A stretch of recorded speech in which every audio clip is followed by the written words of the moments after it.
Welcome to Cryptic Accounts, a podcast by paranoid people for paranoid people. And this week on the show, we have protest, politics, and Agent Provocateurs. I'm Patrick Ryan, joined by Dennis Cheney. Hi, Dennis. Good morrow, Patrick. Oh, man, This is a very timely topic. It really is, and man, has it been a week. It's been a year, my friend. I mean, it has been a year, but man, this week has been a very emotional, stressful. I don't know, man. I don't know if it's everything boiling up with everything that's been going on, and then I guess I should just go ahead and say I'm talking about George Floyd and the murder of George Floyd in Minneapolis, right? Which has led to protests that have led to riots all over the country. This is, I think, now officially become the biggest civil rights movement ever, or is it just that may just be because of the amount of places involved all at once? I don't know if it's a numbers thing. I did see that somewhere today, though. It might be the biggest marches, combined, yeah, and all the. That's what I mean. Yeah. I don't know if it's got to do with the most locations actively doing it all at once, or if it's actual physical bodies. Maybe both. I mean, we have so many more people these days, you know. I don't know, man. The Martin Luther King march was pretty freaking big. Yeah, but I mean, assume that one place. That's people. What I'm saying. Yeah, exactly. Yeah, exactly. So I don't know. And there's just what started as peaceful protests have led to rioting, looting, all the normal things that come. I shouldn't say normal, but typical things that come in extreme situations that lead to civil unrest. Right. And like the stuff that started in Minneapolis was very peaceful, and reports have come out now that the police there blocked off streets and made it seem like they were making a place for the protesters to march actually in the street. And then that got used as an excuse to tear gas them because now it was an unlawful assembly because they were in the street. And that's where that is where all the violence really the violence started when a police officer murdered a man that was already in custody. Let's not forget that. Yeah. With a knee to his neck while 3 other officers watched. And then somehow it took 3 or 4 days for the guy to get charged with anything. Yep, and they still haven't done anything to the other 3 officers. That's crazy. Who are accomplices to murder? If I murdered somebody with 3 other people in the room and they just stood there and then we all left and acted like nothing happened, those are accomplices to murder. Yeah. And if that was any private citizen acting together, and they were acting together too to do the arrest, so they should all be equally culpable if they were private citizens. Yes. Yeah. So yeah, I cannot believe they haven't charged the other ones yet. So this has led to, and the more I'm seeing, I'll just get right to it. It seems like, and the reason that mainly motivated my research this week was it seems like in the various protests that are happening around the country, there are people seemingly trying to incite violence and looting and just problems that make it so that there's justification for the police force to come out, for the National Guard to get called in, for force to get taken against these protests. Like I was talking about with the cops blocking off the streets. I mean, I don't know if you've seen, there's been several reports of reporters actually being attacked during all this. Reporters have been arrested. Footage of this happening to them, they are out of the way. They are doing what press should be doing at an event like this, and they're shot with rubber rounds. They're arrested. But yeah, just a lot of even just, for example, the reports here in the protests here in Kansas City, cops came up and there was most of the people were in the streets and stuff, and I'd say probably 50, 100 yards away at the J.C. Nichols fountain, there was kids and older people sitting, not a part of the crowd, and 2 cops in all black came up through the back of the crowd and threw tear gas canisters down at those people, essentially trying to push them towards the crowd. Oh, I see what you're saying. Yeah, I saw the end of that video, but I couldn't, and I could see where it was, but without more context, I couldn't see what area they were trying to be pushed towards or away from. There was other videos that you could see of other people that were shooting in that same area. On the other side of the fountain, because you can basically only see one side of the fountain. On the other side of that fountain, on the other side of that park is the street, and that's where all the protesters are. There's people on the other side of that fountain, but they're kind of spread out and they're just standing around talking. Like it's not really anybody actively participating in this protest. They're there, but they're Right. not doing anything. That is one thing I noticed because I had driven right by that area on Friday, and that fountain. I mean, like I said, I know where that fountain is, but I just didn't know how big it was on the day that the tear gas happened because it looked like that's like the edge. It's Yeah. like they were tear gassing like the edge. Yeah, it was very strange. Yep. Yeah. There was video that came out today of police officers in Boston breaking out windows on their own SUV. Really? Yep. Oh wow. Saw it Okay. with my own eyes. 6 or 7 of them standing around in an SUV and like otherwise an empty area. I don't know how this person snuck in and got this video, but they're watching them. And yeah, they're walking around. They're busting out the back windows. Another one's busting out the side windows. Yeah. So basically, Wow. making it look like looters and stuff are doing stuff that isn't actually happening. There's been several videos of police in SUVs ramming through crowds of people and running people over. Wow. There's a video circulating right now of a couple cops. I'm not sure where, but walking down the street with riot shields. There's like shooing an old man. There's nobody else that you can see in this video besides these 2 cops. They're shooing an old man down the sidewalk. And there's another old man that they kind of pass that once they get the other guy far enough, they turn around and go get this guy. This guy's standing on the edge of the curb. He has a cane. He looks to be about 70 something, he's in his 70s, but we'll say 70s. Older guy with a cane. They start pushing him along. He ends up falling over. And then they just march off. That I saw. I did see that one. Yeah.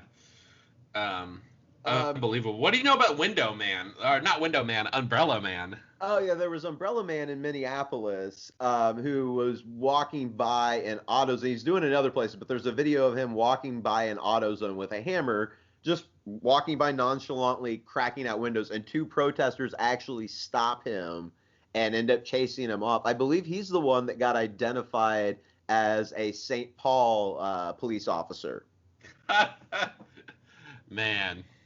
So and that's kind of because that's essentially what an agent provocateur is. Is there somebody that's enticing people? We'll get into a definition here in a minute once we finish.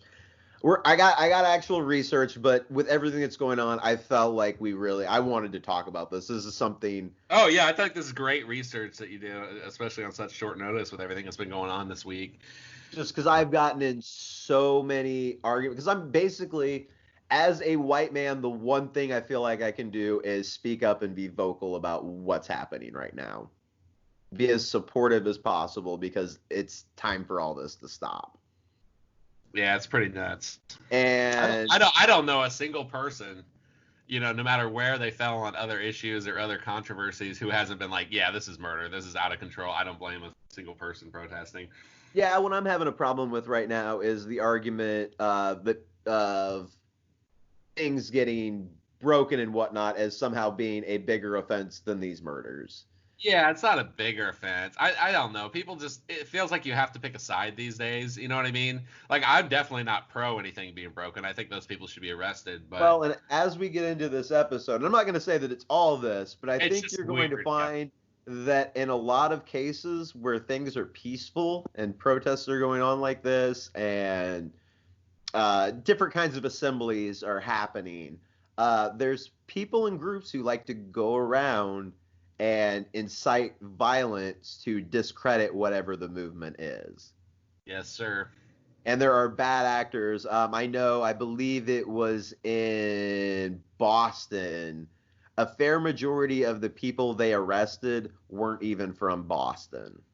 Yeah, that's true. Although I did listen to a news report today where they were talking about different cities and different like numbers of who was from that city and stuff.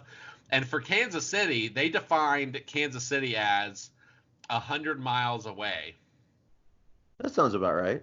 I know it does, but then I was also like, okay, well, let's say that you live in like Maryville, Missouri, and you're really outraged, That's you want to true. protest, like, what are you gonna do? You I know, guess like, that's true. Yeah, that's not. I guess that isn't fair to just assume that just because you're out of town, you're there to incite to make something. That time. that may just be that's the closest major city you could go to assemble. Right, in like a meaningful way. Yeah. Yeah. Yeah, and that's so. Anyway. And if that's the case, and if you're one of those people, like I fully support you. In fact, I have more support for you because you're going extra out of your way to go do this. Right. Like if you drove 2 hours to then go march around, good for you. Yeah, I mean that's a day trip though. 100 miles is Yeah. like not even a day trip. That's like for a lot of people, if they live in this area and they want to go to the zoo, they got to drive 100 miles, you know? Yeah. I mean, I used to drive about 150-mile commute, you know, that was both ways for work, you know, and I wasn't outside of the metro. I was in probably the nearest city to the metro. Like, Yeah.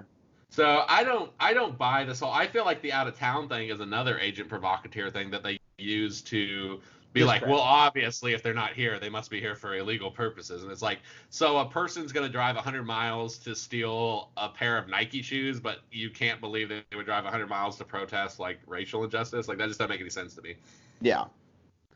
So I would agree with that. So I mean, and with that in mind, we're going to be coming back to all this, I think, as we move through this research on what exactly an agent provocateur is and how it has progressed throughout time.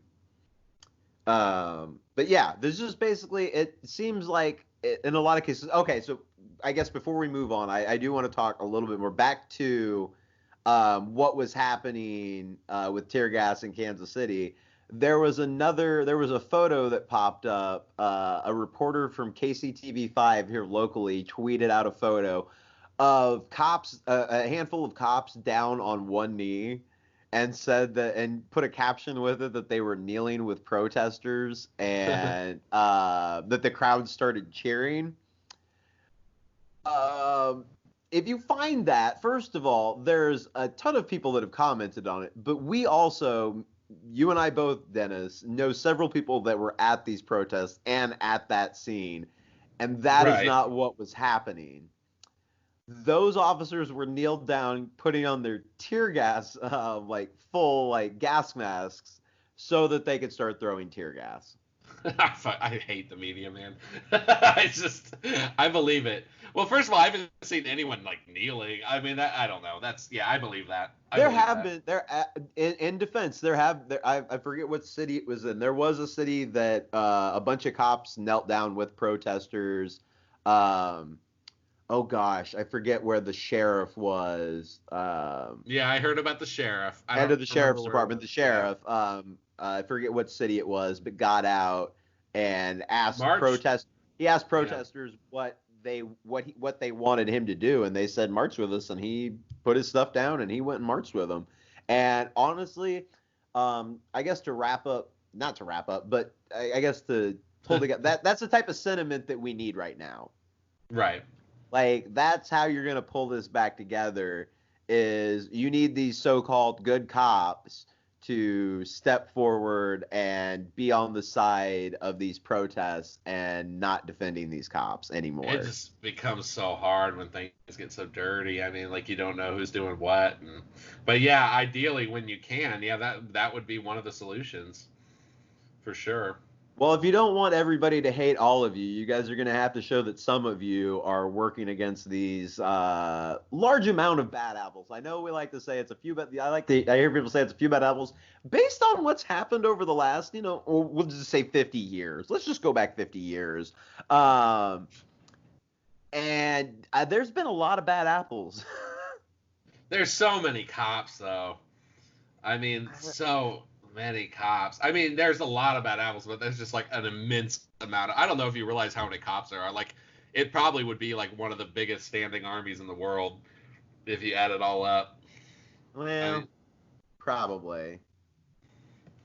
I don't know. It's still not acceptable in any well, way. no, absolutely not. And I totally agree with you. I mean, like people like that sheriff and those cops that were actually were kneeling and stuff like that's a totally Because if you do stuff like that, then that's the opposite of the agent provocateur. That's like trying to show that you're there, to keep things safe, but in solidarity. We need cops. We need to have safety. Like, I'm not one of these, like.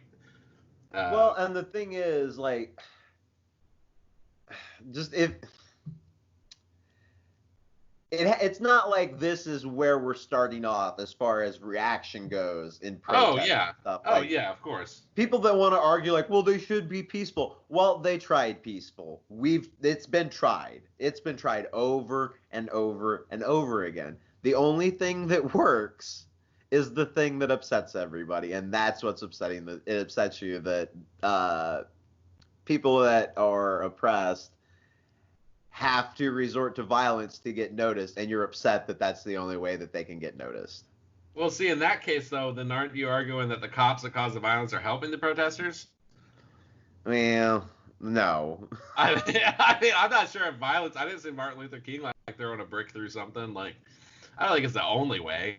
I just think it's a way that people do when they feel like they have another way. Well, Martin Luther King did speak about he wasn't all just passive.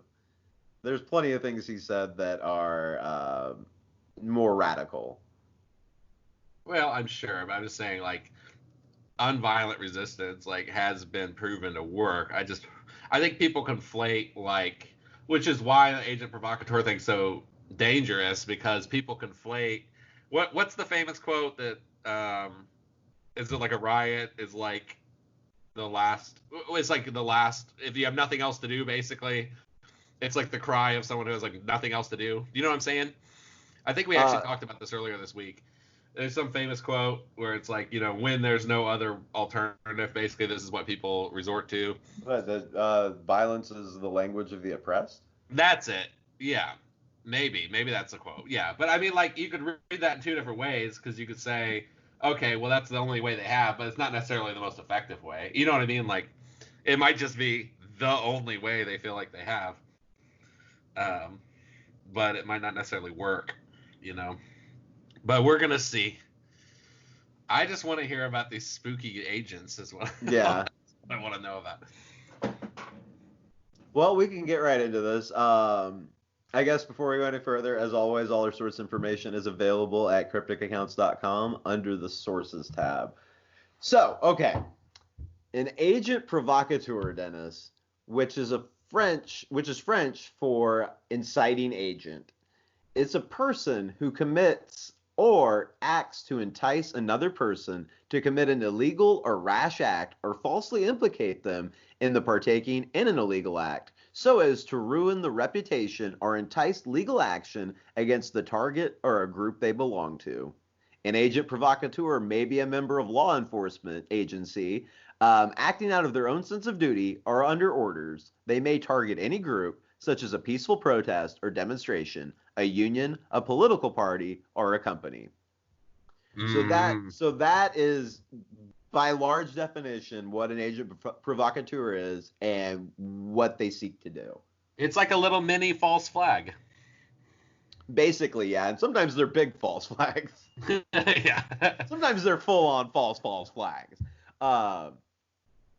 So who casts the first stone? Who smashes the first window? Who teaches bombers to build and plant actual or spurious bombs? The history of the secret police planning agent provocateurs in popular movements goes back to at least the 19th century France and 20th century Russia. In 1905, for example, the priest who led the St. Petersburg Revolution was some sort of double agent, as was the man who organized the assassination of the Tsar's uncle and Grand Duke. As it happens, the United States has its own surprisingly full history of such planted agents at work, turning small groups or movements in directions that, for better or far more often worse, they weren't planning on going. One well documented case is that of Tommy the Traveler, a student for a Democratic Society organizer who, after years of trying to arouse violent action, convinced two 19-year-old students to firebomb an ROTC building, headquarters at Hobart College in upstate New York. The writer, had just been running around for a while trying to just get somebody to do some stuff, and finally found some dumb kids and got them to bomb a place. The writer John Schultz reported on likely provocateurs in Chicago during the Democratic National Convention of 1968. So how much of this sort of thing went on? Who knows? Many relevant documents molded in unopened archives are have been heavily redacted or destroyed. So it's kind of like as I went through this, like it's really hard to kind of pin down um, exactly what's going on. Like you don't really find a full on anything. You find like little instances of things all over the place. Like, Well, the nature of it is secret. yeah, like we were talking about at the beginning, a guy with an umbrella and all black and a gas mask walking around smashing out windows casually as people are protesting peacefully. Stuff like that. Agent provocateurs, those cops that were busting out their own windows, those are agent provocateurs. Whether they were doing that because they were told to or they just decided they wanted an excuse. I don't know if you saw this. There was a picture of some Denver cops in full riot gear with the caption, "Who's ready to start a riot?" Was that like a challenge? What is that? It was either "Who's ready" or "We're ready." I'm not sure which way it went. I'd have to look it back up. I'm sorry. I think it might have been "We're ready to start a riot." Like it was very offensive. Wow. I mean, I got to be honest. If I spent all that money on that special gear, I'd want to get out there and have at least one riot every once in a while. Yeah, I mean, get some good use out of it. Ugh, horrible. Uh, okay.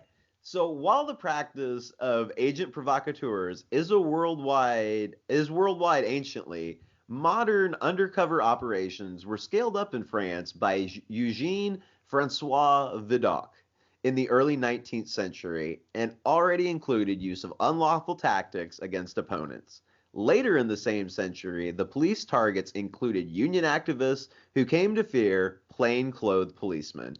He predominantly hired ex-convicts, Dennis. Like you do. Oh man, once I got into this, honestly, Eugene Francois Vidocq, he could have been his own. This really he could have been the whole episode. Like we could have just covered this guy's life. Like, wow. And we're just I think I'm going to jump ahead a little bit and I don't want to, so let me just get into this. Okay. So the July monarchy in France, which was a liberal constitutional party, caused insecurities in society, and there was a cholera outbreak in 1832. One of the victims was General Jean Maximilien Lamarck.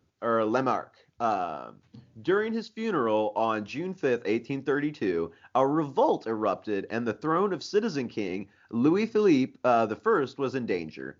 Allegedly, Vidocq's group cracked down on the rioters with great severity. Not all of the police approved of his methods and rivalries developed. A rumor arose that Vidocq had initiated the theft that led to his reinstatement led to the reinstatement of himself to show his indispensability.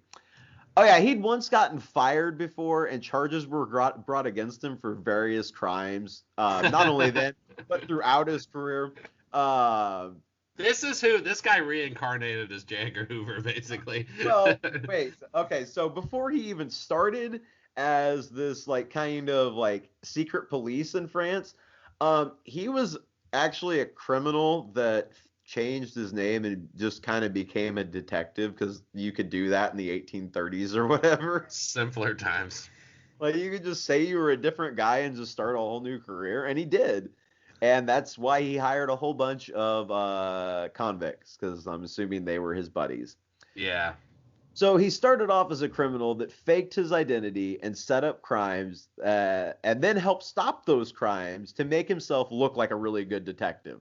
Oh my gosh. This would make a great novel, man. That's amazing. One of his agents had to go to prison for 2 years because of the affair, the robbery that got him reinstated, the rumors that I was talking about a minute ago. Yeah. But actually, Vidocq's involvement could never be proven in that case.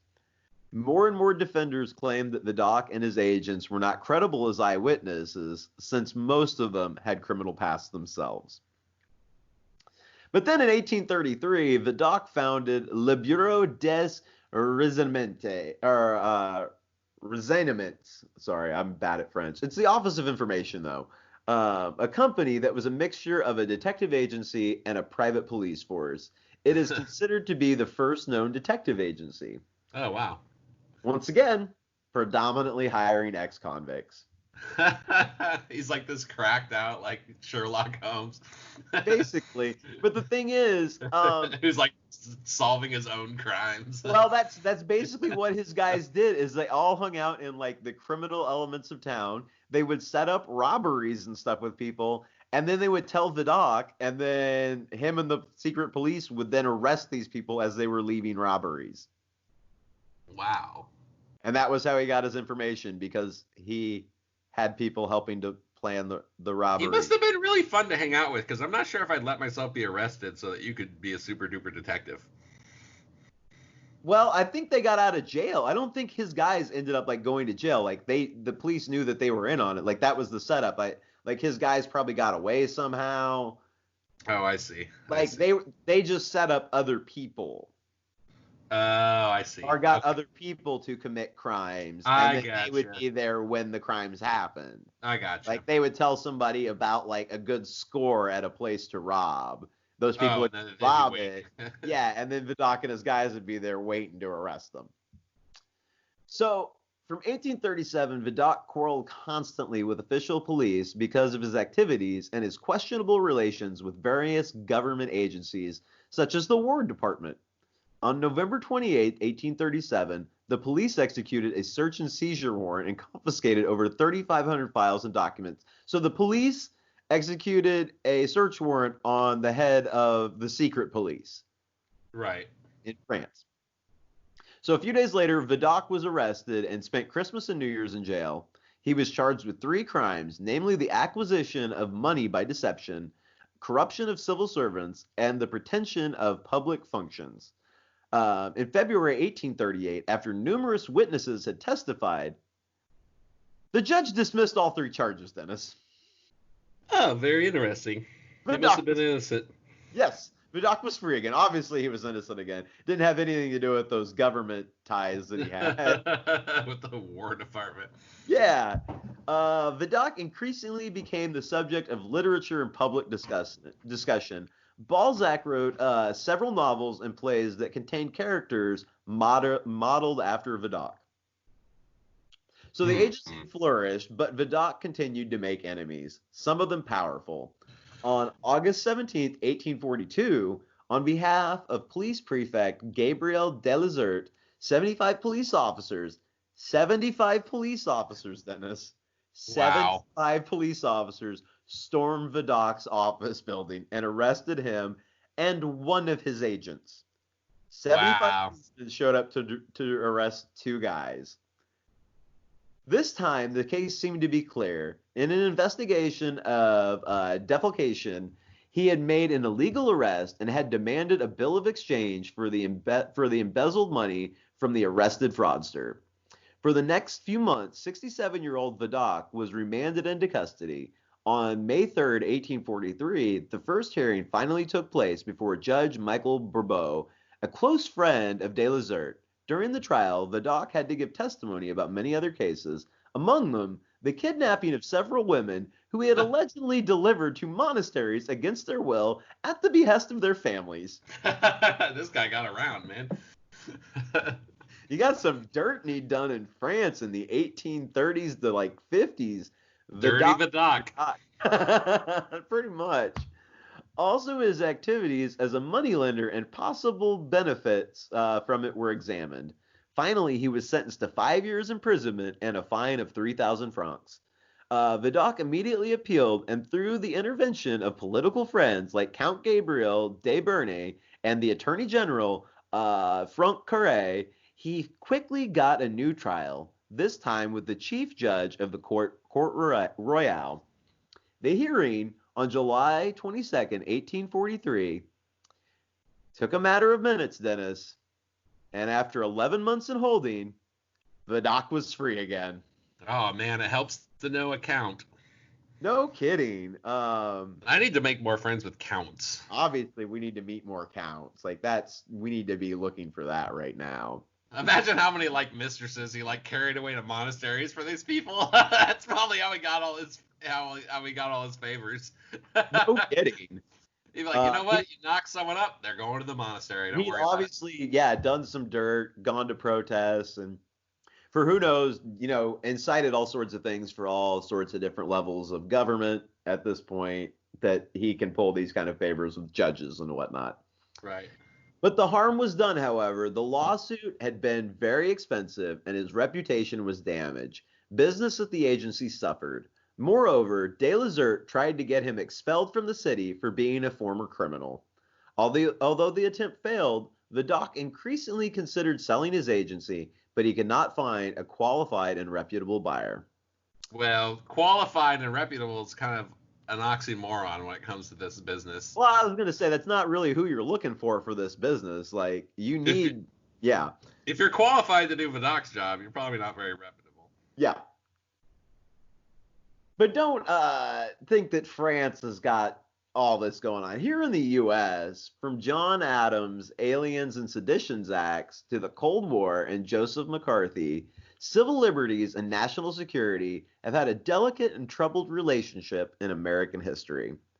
Notorious among these is the case of the domestic surveillance program by the FBI between 1956 and 1971, which we're going to get into here in a little bit. But here, before we get into all that, through 2011, Dennis, 508 defendants in the United States were prosecuted in what the Department of Justice calls terrorism-related cases. According to Mother Jones, Trevor Aronson, the FBI ran sting operations that resulted in prosecutions against 158 defendants. About one-third of the total, 49 defendants, participants in plots led by an agent provocateur, an FBI operative instigating terrorist action. With 3 exceptions, all of the high-profile domestic terror plots of the last decade were actually FBI stings. Really? Yep. Interesting. All but 3 of them, the FBI was holding somebody's hand the whole way through that. Wow. Yep. I believe it. Yep. In Cleveland, on May Day of 2012, in the words of a Rolling Stone expose, the FBI turned 5 stoner misfits into the world's most hapless terrorist cell. To do this, the FBI put a deeply indebted, convicted bank robber and bad check passer on its payroll, and they hooked him up with an arms dealer, who they were also paying. The FBI undercover man then hustled 5 whacked-out wannabe anarchists into procuring what they thought was enough C4 plastic explosive to build bombs they thought would blow up a bridge. The bombs were, of course, dummies. Wow. So what does such a case mean? Like, what is the FBI up to? Trevor Aronson offers this appraisal. The FBI's goal is to create a hostile environment for terrorist recruiters and operators. By raising the risk of even the smallest step towards violent action, it's a form of deterrence. Advocates insist it has been effective, noting that there hasn't been a successful large-scale attack against the United States since 9/11. But what can't be answered, as many former and current FBI agents acknowledge, is how many of the Bureau's targets would have taken the step over the line at all, were it not for an informant. Interesting. Oh, man. Which brings me back to what I was talking about earlier. Five whacked out wannabe anarchists is my favorite line from that. It's pretty great, right? I kind of touched on it a little bit, but now I want to get into COINTELPRO, Dennis.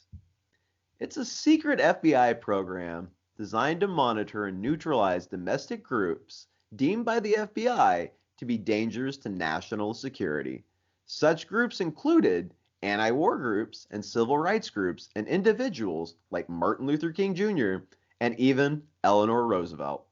Oh, wow. President's wife.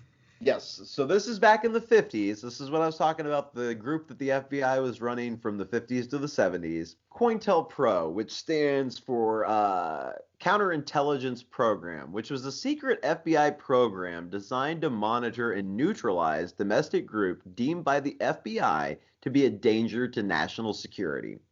Such groups included anti-war groups and civil rights groups, and even individuals like Martin Luther King Jr. and Eleanor Roosevelt, because, she was a big threat. Good old Eleanor. So counterintelligence is the term for any anti-espionage or surveillance activities aimed at spying on or breaking up domestic threats. In 1956, fresh off of the McCarthyite persecution of the early 1950s, the FBI perceived exactly this kind of threat from the Socialist Workers' Party and the Communist Party of the United States, with the knowledge and approval of President Dwight Eisenhower. FBI Director J. Edgar Hoover authorized a covert operation that aimed to bring all the nation's counterintelligence operations together under one easily managed umbrella. The project became known as the Counterintelligence Program, or COINTELPRO for short. Over the next decade and a half, local, state, and federal agents working under the COINTELPRO rubric would illegally spy on civil rights leaders, fabricate evidence of crimes, stage false flag attacks, and incite riots to show the world just how dangerous the communists supposedly were to so-called civil society. Yikes. So all the way back in the 50s, they were already using it to discredit different groups. So as early as World War II, really, though, President Franklin Roosevelt had relied on J. Edgar Hoover's relaxed attitude towards the Constitution to keep tabs on perceived war resistors and interests seen as not sufficiently patriotic. I like a relaxed attitude. He's got a relaxed attitude towards the Constitution. He's not violating the Constitution. He's just a laid-back dude. He's just a cool guy that's... He's got sunglasses on. Yep, obviously. He's lounging back in a sweatsuit, trying to teach you how to make bombs so he can arrest you. Yeah. These operations, which were mostly illegal wiretaps and occasional burglaries by special agents of the FBI, also helped Roosevelt keep an eye on his political enemies. Yeah, I've heard of this. After the war, President Harry Truman mostly continued the domestic spying programs, now under the banner of national security against the communists. With the public embarrassment of the Joe McCarthy hearings in Congress, the programs receded into the background. By 1956, Director Hoover had reorganized the dozens of operations on the federal level, and nobody knows how many by local police and sheriffs into COINTELPRO. Senior Special Agent William Sullivan ran the program out of Langley, Virginia, with contacts all over the country. Oh, the power trip. Oh, man. Yeah. So the FBI's first targets were extremist political groups, notably the CPUSA, the Communist Party, USA, and the Ku Klux Klan. The Klan proved almost laughably easy to infiltrate and quickly lost its ability to function beyond very local acts of violence without the FBI knowing of its plans in advance. So this is one where this is a good thing they were doing. Every once in a while, as this thing seemed to do some good. Well, you run a big totalitarian thing, so you're going to scoop up some good ones, some bad ones. The CPUSA was a little tougher to penetrate, if only because of the way it was organized. In the late 1930s, the party had broken with Moscow over Joseph Stalin's brutal purges, which left the party flagging and short on cash in the meantime. Starting around 1956, two members, the so-called Solo Brothers, reestablished the link and started making annual trips to Moscow to get money and instructions. These men were taking part in what the KGB called active measures to spread propaganda and demoralize U.S. citizens.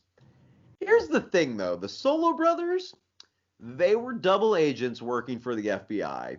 Oh, fun. The names of supposed communists that these agents gave to COINTELPRO then led to a dramatic expansion of surveillance into civil rights leaders, including Martin Luther King Jr. Oh yeah, I'm aware that. Yeah, J. Edgar had it out for him, man. J. He Edgar was not a really big did. Yeah, he really did. He really did not like Martin Luther King, and we're going to get into that a little bit right now, actually. COINTELPRO operatives seem to have a special dark place in their hearts for Martin Luther King Jr. The events in Selma and Birmingham had brought King to national attention as an emerging leader among civil rights activists, and his close association with known CPUSA members such as Stanley Levinson certainly didn't win him friends at the FBI. In fact, after the Solo brothers tipped the FBI that Levinson was working as a go-between from King to Moscow, which doesn't seem to have been true, and looking back in history, there's not a whole lot of credibility to that. Um, Hoover got permission from Attorney General Robert Kennedy to install limited wiretaps Yeah. on King's phones. Yeah. So here's They the did thing. that. Yeah, they got the limited wiretaps, but the FBI, when they heard limited wiretaps, they thought what that meant was green light to meddle in every aspect of King's private life. It's because they're relaxed. Yeah, they're relaxed. Relaxed view of the Constitution. In 1964, someone at the FBI sent King's wife, Coretta, audio recordings of her husband with other women. King also received several so-called suicide packets, which were basically bundles of blackmail material and crudely typed letters encouraging him to kill himself. Wow. I never heard that one before. I knew about the Yeah. audio recordings to Coretta, but I never heard read about a the couple suicide. of the letters because they were online, and yeah, it Yeah. was straight up go kill yourself. Oh yeah, and he was sleeping with everyone, so I get that. I'm sure Coretta knew. Yeah, different. Yeah, we're anyway.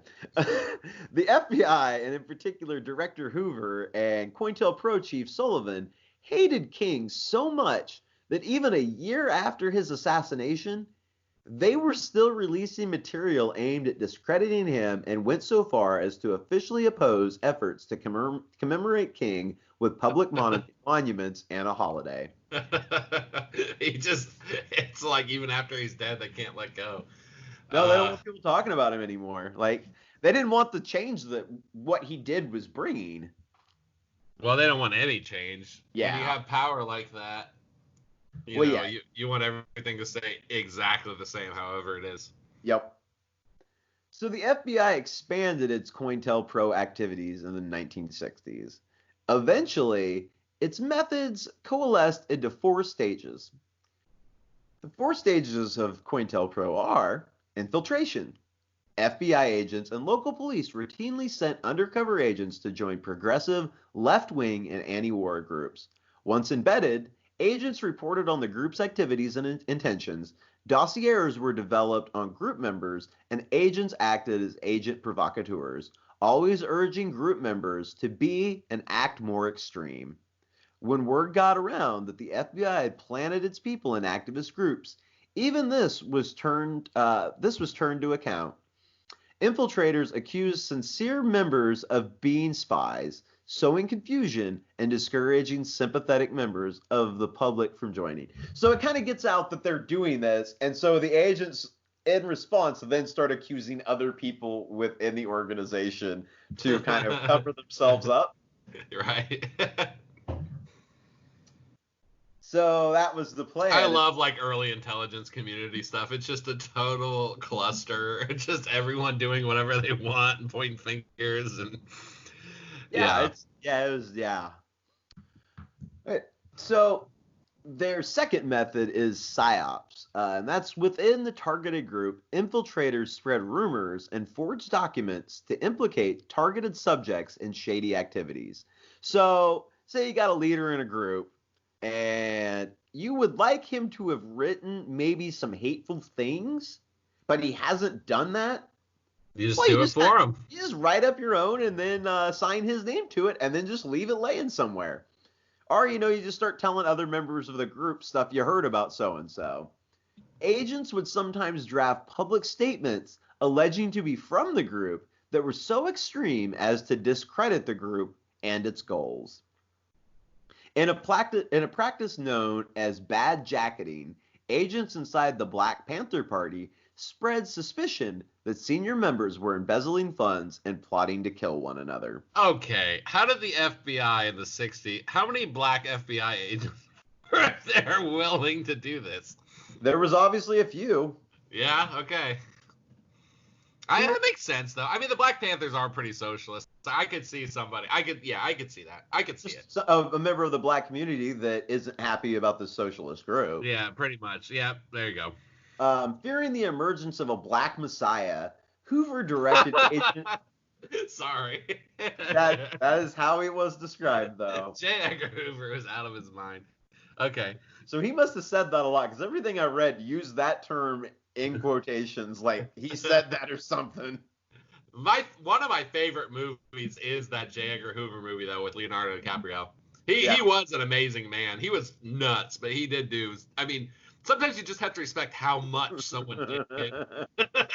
Like, no matter what it was. Like, the guy just had boundless energy. He really did. All in the wrong, for the most part, in the wrong directions. But I mean, I barely keep up with the news. I can't imagine, like, creating the news, like, all the time. Multiple. Yeah. Hoover directed agents to fabricate evidence that Panther leader Stokely Carmichael was an FBI agent. Sure enough, he was expelled from his position and denounced by other members. Manipulation of the legal system is the third one that they like to get into as a method. The FBI's position as the chief law enforcement agency in the country gave it a unique position for abusing its power. Suspect activists and supporters targeted by the program were sued, prosecuted for minor crimes, investigated by the IRS, and in many cases, framed for crimes they had nothing to do with.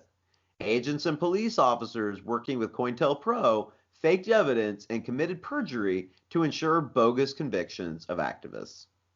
It's another fun one.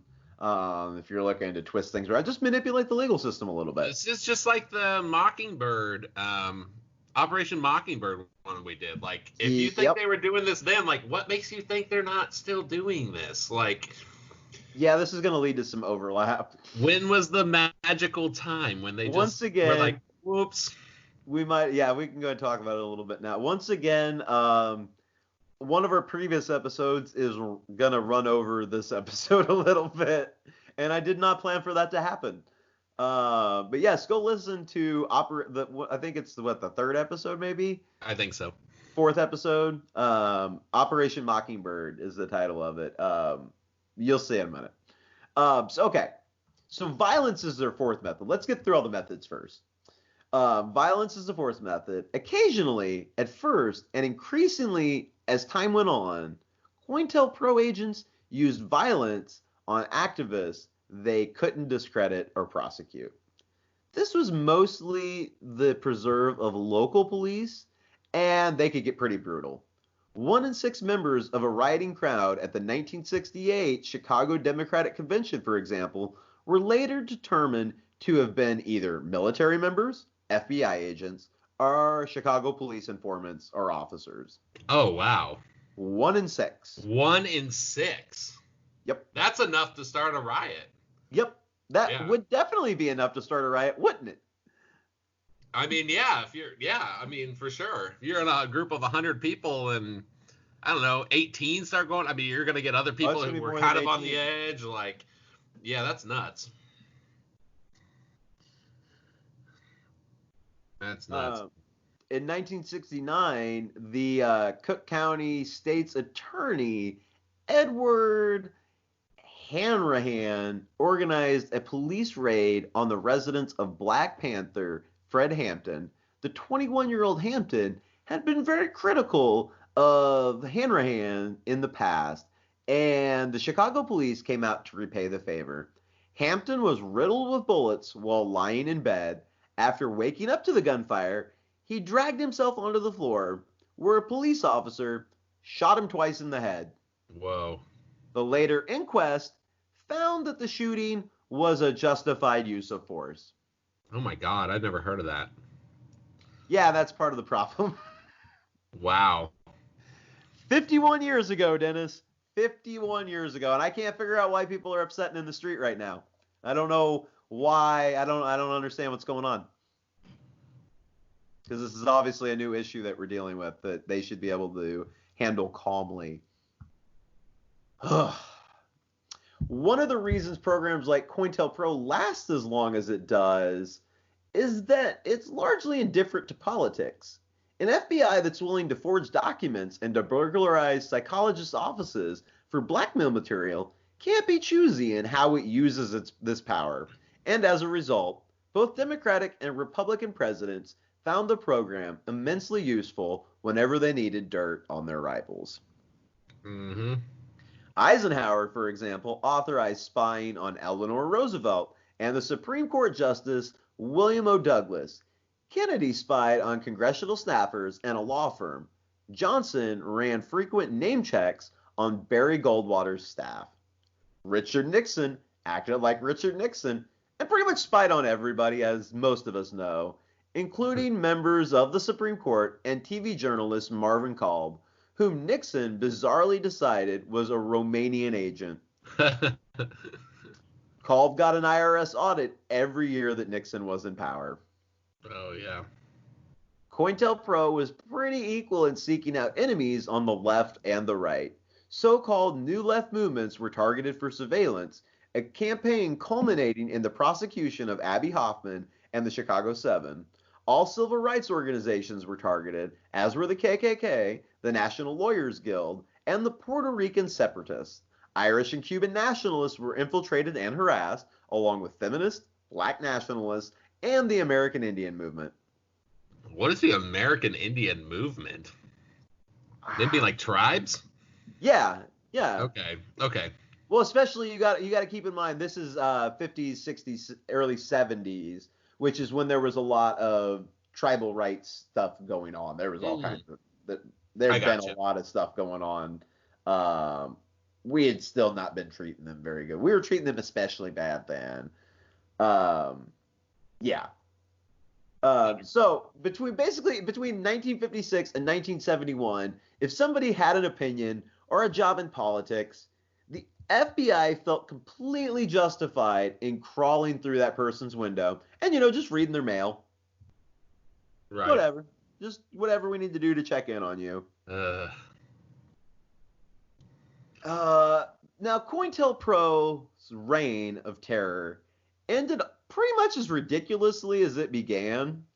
In 1971, a group of about 10 people, including one former freedom rider, formed a group called the Citizens Commission to investigate the FBI.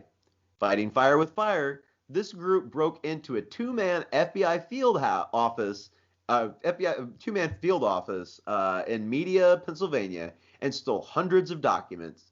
When they found material revealing the absurd reach that COINTELPRO, the group sent bundles of documents to various news outlets to expose the program. It took a year or so for the story to break, but when it did, it seemed to confirm every paranoid fear that political organizers had nurtured for decades, combined with the cascading revelations about what a vindictive scorpion President Nixon turned out to be. The COINTELPRO leak couldn't have come at a worse time for the FBI. Around this time, Sullivan, who was the head, criticized the FBI's covert ops, which he was who started it, which he had been the architect of, and Hoover reacted by changing the locks on Sullivan's office. Oh man, that's good stuff. Shortly after that, Hoover died, leaving utter chaos at the FBI.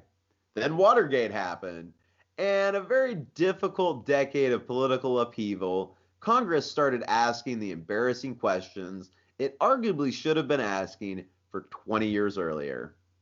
And here's where we get to the part where it overlaps with previous episodes, Dennis. Idaho Senator Frank Church convened a committee and held hearings to get to the bottom of all the rumors and half-truths of government corruption. The Church Committee, as it came to be known, dropped one bombshell after another on a reeling public. Between the revelations about the government killing foreign heads of state and waging secret wars the world over, the American public was officially horrified of what was coming out. In the end, however, the Church Committee got very little done.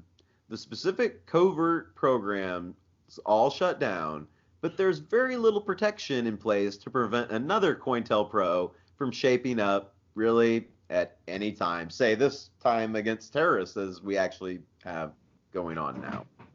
I mean, really, when it says today, they mean any time between 1972 and today, which was 50 years ago. Yep. But yeah, they probably learned their lesson during those church hearings. But yeah. And nobody corrupt has ever come back in. It was just these few people. And the church committee was what was it exposed Operation Mockingbird. Right. Which is the overlap. So go listen to the Operation Mockingbird episode. It's pretty interesting. So moving on now to more recent times. Some other examples of Agent Provocateurs. On Monday, August 30th, 2014, Still We Rise, a coalition of 52 New York City-based community organizations for the poor and people of color marched from Union Square to Madison Square Garden and held a rally. At 4 p.m., the Poor People's Economic Human Rights Campaign, a national coalition involving over 60 organizations, held a rally at the UN's Dag Hammarskjöld's Plaza. Speak English, UN. Huh? I said speak English, UN. I know. I don't know what's going on there. I'm assuming that's that's a very north name. Anyway, many of these demonstrators had been living in a mobile Bushville, which settled in Brooklyn a week before the convention. A plainclothes police detective drove his scooter at 20 miles per hour into that crowd, hitting and injuring people. The crowd tried to stop him, upon which police made several arrests for assaulting the police officer. Oh, wow. And then they deployed tear gas on the crowd. Tear gas. Well, and I'd like to say another thing that we didn't talk about that's been going on. I don't know if you saw the video. Did you see the video of the tanker driving into the protesters? No, I have not. Yes, it was on, I think it was I-635. I'm not sure what state it was in. There was protesters blocking the highway, and a tanker which got through, they shut down the highway. The police had shut down the highway, but somehow this tanker was still on the highway, drove full force into a bunch of protesters. Wow. Yeah. How many people, was anyone hurt or killed? I believe so. I haven't heard what the numbers were on it. I think it happened today or yesterday. Like I just saw it earlier today. I forgot to mention it earlier. That's a big deal. That'd probably be, depending on how fast it was going, that could be the single most deadly. It wasn't flying, but it wasn't going slow either. Wow, okay. I'll have to look that up. Like, and the only angle I saw was like from behind it, so it was kind of hard to see, and it was like as it was happening almost. So it was unclear then who got hurt or what happened. So a group called the A31 Actions Coalition called for massive civil disobedience on Tuesday, August 31st. About 1,000 people, members of Code Pink and others, gathered in front of Fox News Channel's NYC headquarters and held a Fox News Shut-Up-a-thon, protesting Fox's lack of balance and deriding it as a GOP propaganda arm.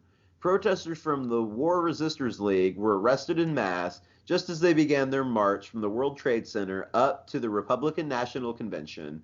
Others who got closer to the convention did a die-in in the streets, where 54 more people were arrested for that. So peaceful protests arrested anyway. Several protesters were able to sneak into Madison Square Garden and disrupt the speakers at the podium. Anti-war activists from Code Pink disrupted primetime addresses 3 nights in a row and twice during Bush's acceptance speech. The father of one of the first U.S. servicemen killed in Iraq was ejected after holding up a sign that read, "Bush lied, my son died." Mm. The New York Times reported that the police not only videotaped and infiltrated protests, but also acted as agent provocateurs during the Republican National Convention in 2004. NYPD officers traveled as far as Europe and spied on people there who planned to protest at the Republican National Convention. Along Wow. with the not, yeah, NYPD? yep, Holy moly! Okay. because it was being held at Madison Square Garden.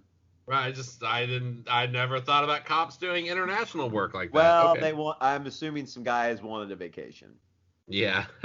And also to incite some stuff, honestly. It looks like it.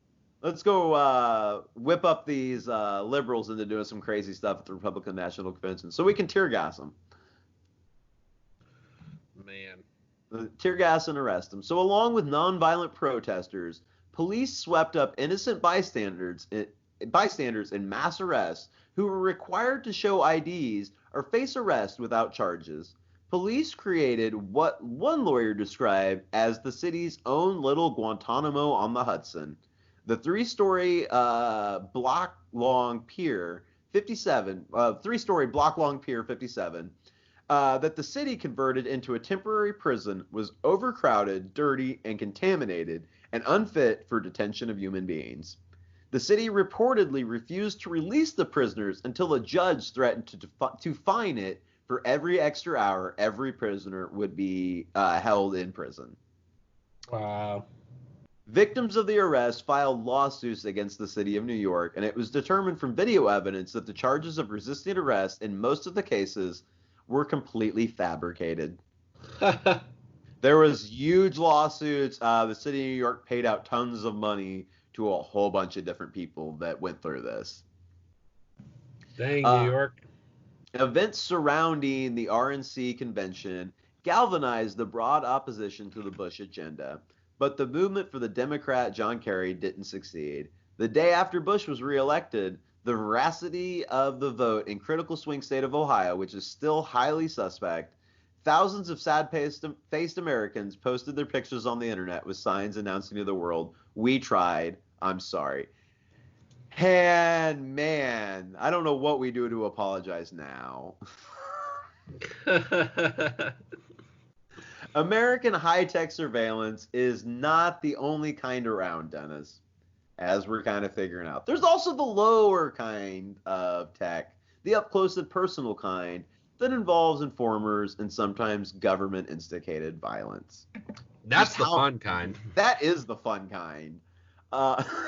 Just how much everyone could be like, "Oh, my phone's bugged." I like it when they get down and dirty and yeah, they're up there, they're talking you into throwing a brick, to kidnapping somebody and taking them to a monastery, whatever. That's the stuff. That's the interesting stuff. Just how much of this is going on and how coordinated a way no one out here in the spied upon world really knows. The lower tech stuff gets reported, if at all, only one singular isolated event at a time. Look over here, look over there. Now you see it, now you don't. What is known about such surveillance, as well as the suborning of illegal acts by government agencies, including the FBI, in the name of counterterrorism, has not been put together by major news organizations in a way that would give an overview of the phenomenon. Though the ACLU has done a really good job of kind of trying to compile different reports, kind of showing all the different spying that's happening.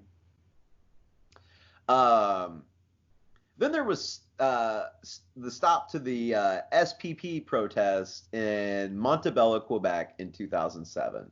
Now in this one, Dennis, about 1,200 protesters were in a small resort town near Ottawa as Prime Minister Stephen Harper met with U.S. President George W. Bush and Mexican President Felipe Calderon at a two-day summit to discuss issues from Security and Prosperity Partnership of North America Pact. The video titled "Stop SPP Protest, Union Leaders Stop Provocateurs," posted on YouTube, was shown at a news conference held in Ottawa by protest organizers, including David Coles, president of the Communications, Energy, and Paper Workers Union, who appears in the video. In the footage, three burly men with bandanas and other covers over their face push through protesters towards a line of riot police. One of the men has a rock in his hand. As they move forward, Coles and other union leaders dressed in suits order the men to put the rock down and leave, accuse them of being police agent provocateurs, and try unsuccessfully to unmask them. In the end, these men squeeze behind the police line and are calmly handcuffed. They got away. It's like capture the flag. They got back to their home base. Yep. The Communications, Energy, and Paperwork Union believes that the security force at Montebello was ordered to infiltrate our peaceful assembly and to provoke incidents, Coles told reporters. I think the evidence that we've shown you reinforces the view. Coles showed photographs of the masked men's boots and police officers' boots taken during the handcuffing, in which they appear to have identical tread patterns. Like the boots it looks like they went and bought the same pair of different sizes. Put on a different pair of shoes, man. Seriously, you're gonna do this coincidental. This is a common thing too in these agent provocateurs. Like I've seen this a lot in the last week. That's like a way you pick out the cops in a protest is they all wear these black boots. Like what the world? Do you think they do it so the cops can notice each other too? Like what? How could you be so stupid? There is part of that. I also think it's this. I'm assuming, one, those boots that they're wearing are made so that they can run in them. They're heavy duty, but they can move in them. They're probably steel-toed, but they're their work boots. They're working right now. That's really what it is. No, the things that I've been seeing as signs that you may be looking at an undercover cop is the boot was a dead giveaway. Also, a lot of them are wearing these the thin blue line bracelets. What? This is why the KKK was probably way more easier to infiltrate than like the communists, because like the KKK would probably be like, "Oh, you're a cop? Okay." And the communists probably be like, "What the hell? You're a cop?" Like, yeah. You could probably anybody could just walk up. Well, KKK, you just got to be a racist. That's what I'm saying. That's what the barrier for entry is pretty low. That's what I'm saying. It's like so and I'm not comparing the cops to the KKK. I'm just saying like how you wear a cop bracelet to go pretend like you're not a cop, like for real. I think it's to find each other, to mark each other. Yeah. So that's what I was thinking with the boots is it's work, but also it seems like it'd be an easy way to, I know, but now they're probably gonna switch it now. But I mean, like you've got the Boogaloo Boys that all wear Hawaiian shirts. Right. They've all got their own, but these are all, generally just. When you look back at undercover agents throughout the history of this country, they tend to not be great at it. Undercover cops tend to stick out pretty bad. Well, in general, it's kind of hard to fit in with a group you're not really a part of. Yeah, they've got police haircuts, like they've got the high and tight, like. Hello, my fellow criminals. I mean, revolutionaries. There was one. Somebody was taking a picture of these two guys who they were accused. They have the bracelets on. They were dressed identically. They had the same boots on. It looked like they had the same jeans on. They both had black hoodies on. They both had backwards black ball caps. They both had like the same kind of bandana over their face. Like they look like twinsies. They probably went shopping together. Like that's what I mean. No, just one of them went to the store and picked up. One was dressed like Garth. Yeah. So, this is what we wonder why the men in black, we wonder why aliens are so bad at looking like people. We can't even look like ourselves, man. That's true. They're like, well, you guys all do this. Why isn't this strategy working of us all just dressing this one way? Exactly. Coles also questioned why other activists had been unable to identify the three men whose images had been broadcast worldwide and demanded to know who the masked men were. Do they have any connection to the Quebec police force or the Royal Canadian Mounted Police, or are they part of some other security force that was at Montebello? Coles asked, adding that he wants to know how the Prime Minister's office was involved in security during the protest. He suggested that the government might want to provoke violence in order to justify its security budget for the summit and discredit protesters. Quote, they want to diffuse our questions by trying to make it look like some radical group trying to create a confrontation, he said. The RCMP has refused to comment, while Quebec's provincial force has flatly denied that its officers were involved in the incident. It said it is not releasing any names as no charges were laid. So whoever those guys were, they didn't end up getting charged, taken in, nothing ended up happening to them. Yet they were used as the reason why it's violent, and yeah, interesting. Yep. Meanwhile, a retired Ottawa police officer who was formerly in charge of overseeing demonstrations for the force said he questions who the masked men really are after viewing the video. Were they legitimate protesters? I don't think so, Doug Kirkland said. Well, if they weren't police, I think they might well have been working in the best interests of police. He added that if the situation was as it appears, he did not approve of the tactic. It's pretty close to baiting, he said. Yeah, they were some kind of agent. This is a former cop that was in charge of these kinds of things, demonstrations, protests. Saying And no. He's going, this doesn't look like a normal person in a crowd like this. Yeah. He would know. Yeah, no, that sounds like agents. It's especially weird that you would handcuff them so peacefully and then no charges. Yeah, but then nothing happens to them. They're just disappear. We don't know who they are. I can't just walk up to a cop and be like, please arrest me. And then they just give me a night. Yeah, yeah. So next I want to move into two stories from Occupy Wall Street. The first is about surveillance and the second is about provocation. On September 17, 2011, Plan A for the New York activists who came to be known as Occupy Wall Street was to march to the territory outside the bank headquarters of JP Morgan Chase. Once there, they discovered the block was entirely fenced in, though. Many activists came to believe that the police had learned their initial destination from emails circulating beforehand, whereupon they headed for nearby Zuccotti Park, and a movement was born. That evening, before May Day 2012, a large Occupy group marched out of San Francisco's Dolores Park and into the Mission District, a neighborhood where not so many one percenters live, work, or shop. There, they proceeded to trash mom and pop shops, local boutiques, and businesses and cars. According to Scott Rossi, a medic and eyewitness, who summed up his feelings up this way afterwards: we were hijacked. The people leading the march tonight, he added, were clean-cut, athletic, commanding, gravitas not born of charisma, but of testosterone and intimidation. They were decked out in outfits typically attributed to those in the black bloc spectrum of tactics, yet their clothes were too new and something was just off about them. They were very combative and nearly physically violent with the live streamers on site and got ignorant with me, a medic, when I intervened. I didn't recognize any of these people. Their eyes were too angry. Their mouths were too severe. They felt military, if that makes sense. Something just wasn't right about them on too many levels. He was quick to add, I'm not one of those tinfoil hat conspiracy theorists. I don't subscribe to those theories that Queen Elizabeth's reptilian slave drivers, masters run the Fed. All right, slow down, buddy. I mean, they might. They really might. We were with you up to this point. I didn't even think you had a tinfoil hat on. Like, I don't know why you got to bring the reptilian. That escalated very quickly. He really did. This is all in the exact same quote. I'm just like, whoa, buddy, what? Slow down. Nobody's calling you crazy, man. Nobody's calling you crazy. You're a medic. You're trained. I believe you. So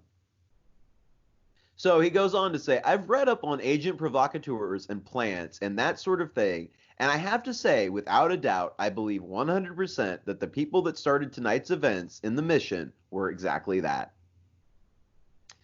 Taken aback, Occupy San Francisco condemned the sideshow. We consider these acts of vandalism and violence a brutal assault on our community and the 99%. Where does such vandalism and violence come from, though? We don't really know. There are actual activists who believe that they are doing good in this way, and there are government infiltrators, and then there are double agents who don't know who they work for. Ultimately, but they like smashing things or blowing things up. By definition, masked trashers of windows in Oakland or elsewhere are anonymous. In anonymity, they and the burners of flags and setters of bombs magnify their power. They hijack the media spotlight, and in this way, tiny groups, incendiary, sincere, fraudulent, whoever they are, seize levers that can move the entire world. And I want to end on this. and we've kind of touched on it a little bit, but if you are out at a protest, would you be able to, or a protest, political event, union gathering, whatever, would you be able to spot an agent provocateur? And I would like to leave with a little help in trying to find these people. So they try to, Interesting. yeah. So let me help you out here a little bit. So they try and blend in, they try and make friends, they appear to share your interests. Drawing from several sources, experienced observers have suggested some tips for identifying such agents. They're not foolproof, but they're a good start. So here we go. First one. Agents will often lack background connections or references. No one in your circles or related groups will actually know them. Agents try to keep discussions and actions unproductive and still. They'll spend plenty of time debating issues with little actions. They focus on ideas over people. Third, they tend to create messes in groups and between group members. They leave chaos in their wake. Fourth, they tend to gravitate towards people in the group who are dissatisfied. Once in relationships with those folks grow, the dissatisfaction spreads. This sounds like a lot of office environments I've worked in. Does it? There's always like one or two people that are like this, just in general. Well, this is probably who gets those jobs, honestly. They just didn't find the right career path, but they're actually agent provocateurs. They could easily be an agent provocateur. You ever meet someone who's just so negative and they just infect everything? Like, you're like, how did you end up here? Like somebody brought them. Yeah. So some agents have been former prisoners who do this work as part of a deal. These folks tend to jump from organization to organization in a relatively short time. Six, the agents don't have known sources of income. They might have a job that doesn't match their spending or claim their money comes from prior savings. They're just always around and they've got money to spend, but they never seem to be doing anything to make I've met some people like this, and I'm like, what's going on here? Yeah. You might have met some sort of an agent provocateur, Dennis. Yeah. We'll talk about it. Okay. They tend to provide gifts for key figures at first. They help them build trust with the group. So like the leaders, they'll bring them stuff. They try and gain favor. Eighth, when confronted, they will get defensive and start making their own accusations. Much like when it came out about COINTELPRO, that those guys then started saying that, pointing fingers at other group members to keep it away from them. Yeah, right. Oh, I didn't even think about that. Yeah. Lastly, they'll act like zealots, but they don't have the fruit of it. They have passion, but they don't truly care. Like, they don't follow through on things. They just talk a big talk. Right. So that and obviously police boots, a thin blue, or whatever the thin blue line bracelet. If you see two bros walking around that match a little too closely at a protest, those are probably cops. If they try to take you to a monastery. Yeah, if they try to take you to a monastery. Look for handcuffs in the back pocket. That's another big one. Like the outlet, that circular outline. Oh my God. You wouldn't keep those in the jacket? Oh my God. Okay. I've seen so many pictures in the last week of people like pointing it out and like taking pictures of like back pockets. I'm like, yes, that is very obviously handcuffs in that guy's pocket. On my way home from work today, I was listening to like a conservative radio show host named Mark Levin. Okay. And he used to be the chief of staff for the Justice Department in the Reagan administration for Ed Meese. Okay. And I wish I had saved this audio or taken out my phone or recorded it. Maybe I can find it later on like a recorded version and share it with you. But I couldn't believe it because we had been talking about the show all week.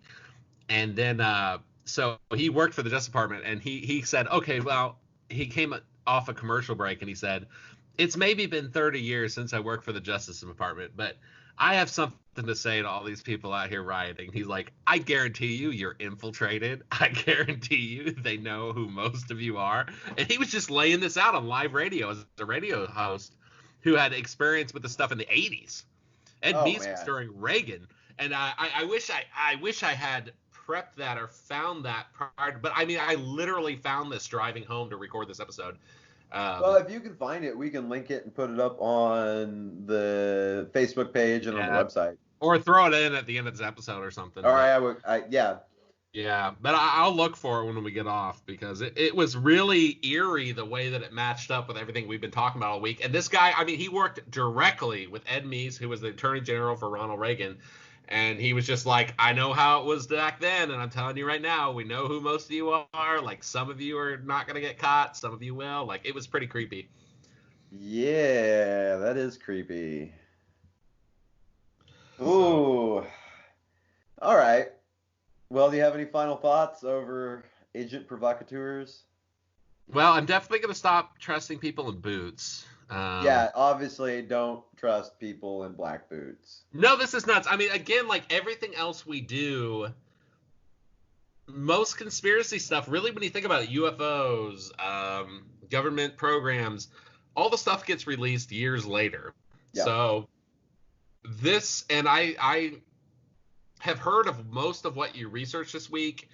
Some of it was new to me, but the important thing to remember is once somebody gets a hold of power, it never stops. This has never been not part of human history.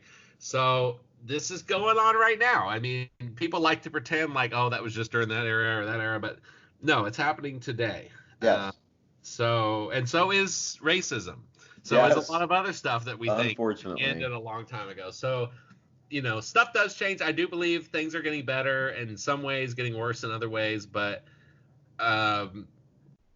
I would urge people to Google this stuff and look it up on their own and, research other things about it, because this is well known. COINTELPRO is. Oh, yes, and there's so much more. It's not even a conspiracy theory. It's a conspiracy fact. Yeah, and I just I cherry-picked a handful of examples and mainly focused on the U.S., but this is happening all over the world and has been happening for at least a couple hundred years in a very organized fashion. Yep. So, all right.